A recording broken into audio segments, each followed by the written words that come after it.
Adinaku geli weje keme mentile mi bimi mando dagbea lanje lanji no beneto mi tondo romia wara ito ansi je khaine e zewe boy etiepusin o to meton mi naton to manjeli si je khato gan ko ene odo mi sibo mi na so kole mi do de e iton yon me ngande nu kunde jide ye me boyin o akwese ko ten da ho e yodo afre sim bank ton le yo e me da mi da ho e iton bo do hore mi ado gbe ton mi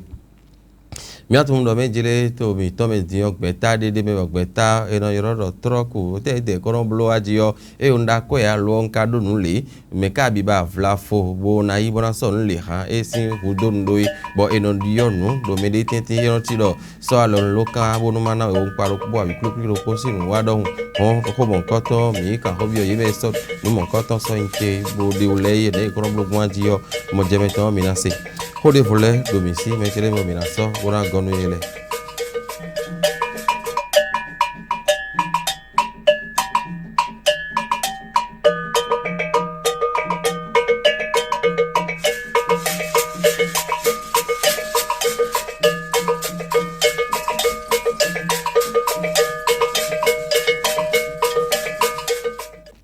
Tata gbe mi le beyin o li asun si azan wele go gbe meje mi bi mi mando dagbea mi do khogbe no ye meyin yo français vile bi khwedo e homeyon ye dero o khweda ho eyin mi je mi le susisin o khyodu e ro ton ye me ro ton le po ye me karoto mi ton file po mi so khogbe bo donu do poropo bi biton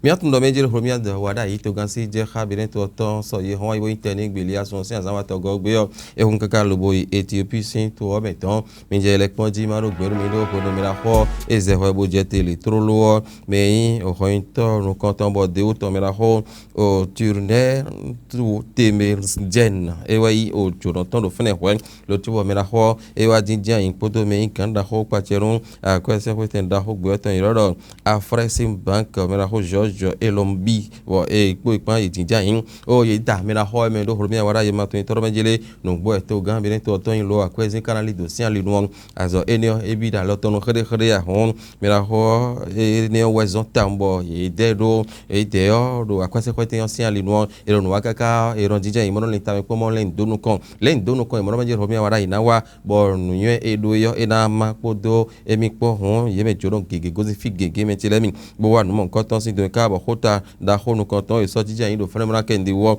romi awara yi ewe nonu ne kana blogbon bo ne ka gbe kaka bo ache pale o mo jangin so da yi bodo wa ndo to iton me mono omlete kanji do alo iton wa on le mite kasi hoba gbogbo po iko te nu nkan ton nu kan itiyon me ra ho egbija nu nkan ton do fene ni ogudo me ra ho Abi Ahmed eyin o hointo sunu kan ton do Ethiopia sin to me tan yo e wa yi me ra ho sin ojo don do Addis Ababa fene o alodo ma gegeti nu kan gegeti ne kan ro ko kanali to wa ndo po do pe me bo si ho wa nu po e kendo enele bi hu do fene bo mi se yo mi tono le mi na do gbe tono mi Hodevo e kunkla horumia wara ibo mi tono mi na do mi kon chogbe kan denu yo mi atno le so ina ho di mra ili ason si azan foton po azan foton ko ko gbe yo horumia wara yi era njamina do chad sin to me do gbe so da hore ti mo gbe oton be janjinja yin bona se hol ni ta me do sin ho sin zinzin monu podo sin dagbe podo sin na ite gbe go to wi to se na du le ton e na ken do no mon ko ton o me yin to gan gege podo to no kun mere po e na wa no mon ko ton sin odo mi segbon le yo mi na do o gbe tonu mi hwe tonu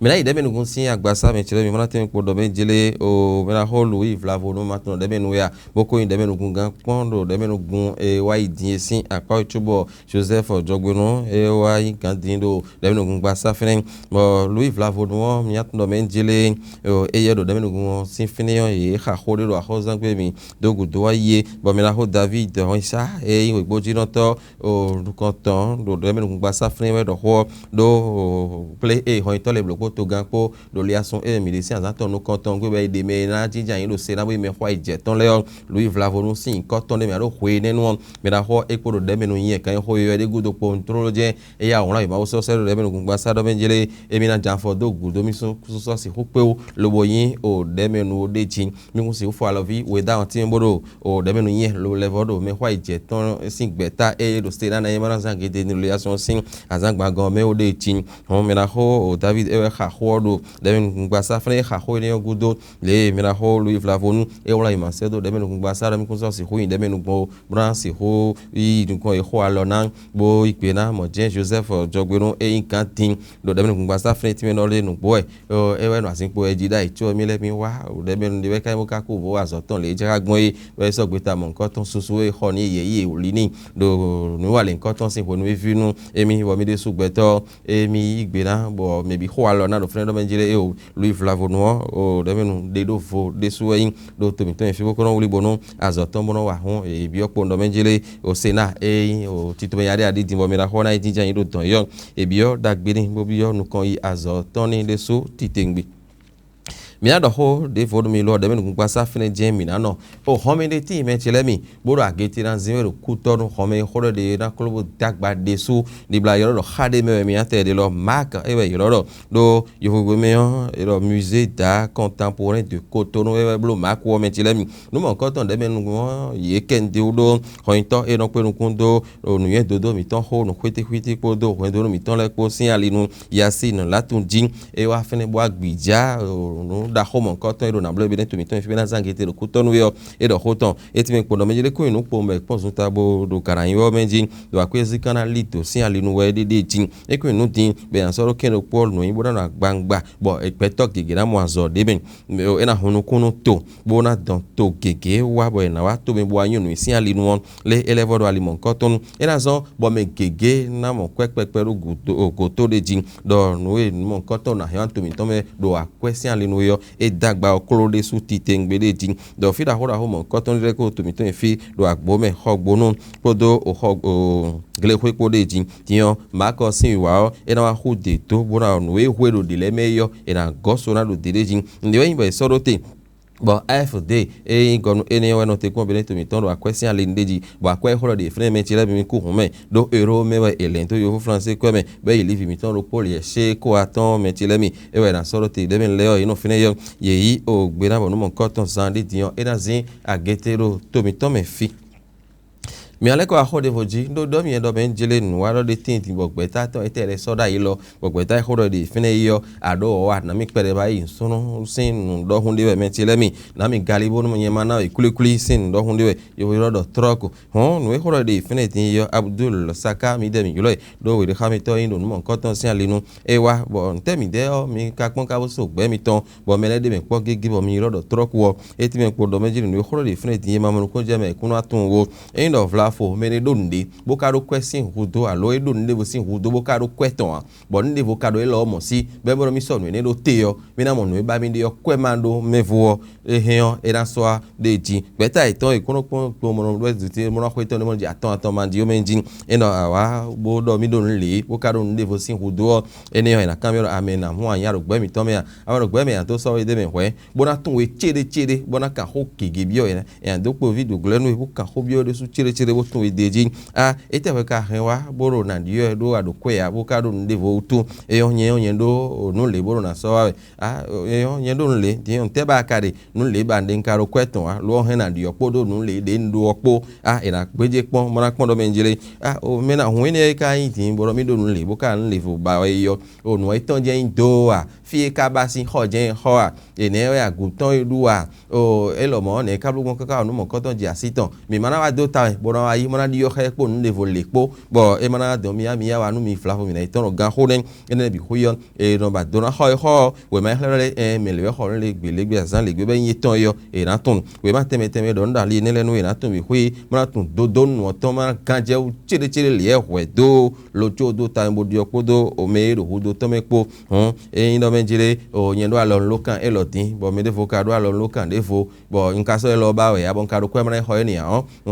na so ti ojo nu me yo bona eton e bandi yo kwa ma do mevo million nu do mi de le tentine mo jeme eniyo e we mi la ho e wa ni na to bodo le to ba nu khre titengbe e we te ron so inte me de ko so apo mo go inde go dan don le mi so wa bo in le yo e kono do time ro ipo e kono blo mo pere ko fene me do nu to e no barande su titengbe we lo cho no do tamine ji ho mi la ho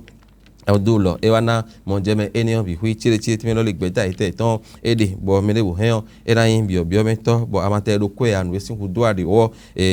na mo nu nu we bona se hui ndevo de su kwe mon koton wo abi nu we ton arobi ba we ton sin asiwe bo enele bi oti to me do wo eno blode timela ho egbaje enele bi hui me we ho si ali no mi anoko lo cho leta nu wa mi atu intro menjele kemi se ba ma ton Afrique du Sud e do bi beten do ton ai tian lo ji do hode bo mi do dormi do fia hon ele le ko a ho mon ko ton kon so ye hon wa ye lo era si kuno ji ado ho ye ni on tian ele se do no kon e se do vivo son sin azanton o ko gogbe ton on do Sud Afrique fini ye me gan ho to le ole e ro ho yin ho one bona le aji bona le akendo do vivo son sin azan o ko gogbe hon kemi se ba e poro klon do Afrique du Sud sin to me ho kaka je ho no e na kendo o ho ton do mi segbon yo mi je mi na le se na me chelemi era chelemi ho mi he lobo se kwa mi ho me din le yo e do teni mi e je mi ko de me chelemi to ron poro sinon poro to chuba no mla to kaka ne e so